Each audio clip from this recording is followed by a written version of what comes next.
வணக்கம் நண்பர்களே.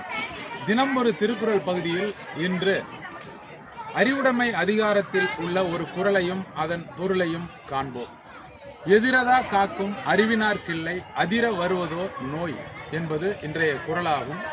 இதனுடைய பொருள், பின்னால் வரக்கூடிய துன்பத்தை முன்பே அறிந்து கொண்டு செயல்களை செய்யக்கூடிய வல்லமை கொண்ட அறிவுடையோருக்கு அவர் நடுங்கும்படியாக வரக்கூடிய துன்பம் எதுவும் இல்லை என்பது இதன் பொருளாகும்.